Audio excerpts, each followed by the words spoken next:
Кече бир депутатыбыз суроо берип атат. Өзүңүздөр да телевизордон көрсө керек, биздин урматтуу телекөрүүчүлөр да көрсө керек.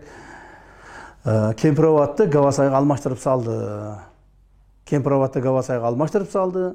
Гавасай жаткан таш жер экен, анын бизге кереги жок деп. Андай эмес. Андай эмес. Биринчиден Кемпироватты Гавасайга алмашкан эч ким жок.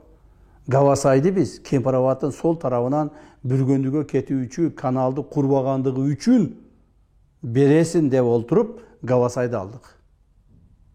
Кемпироват алмашкан жок. Булар документти карап туруп түшүнүп ошону окуй албай атышат. Аны Кемпироват Гавасай таш жаткан жер экен, жаман эле болбогон жер экен деген сөздү кантип айтканына, оозу барганына мен таң калам. Себеби дегенде Гавасай бул кыргызыбыздын эң кооз, тоолуу, жайыттуу, элге, мамлекетке эң керектүү жер. Ал жерде биздин жанагы алтын казакмыз иштетип аткан жердин ошол алтындын жилкасы жатат.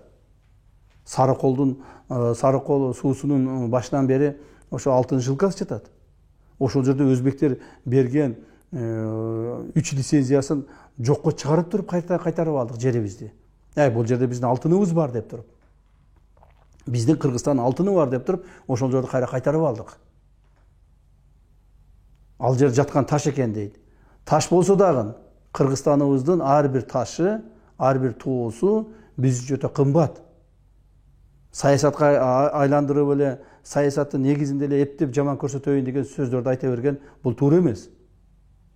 Ошондуктан мен айтып кетер элем, кечээки биз кабыл алынган чечимдерибиз бул мамлекет үчүн эң керектүү, эң пайдалуу чечимдерден болду.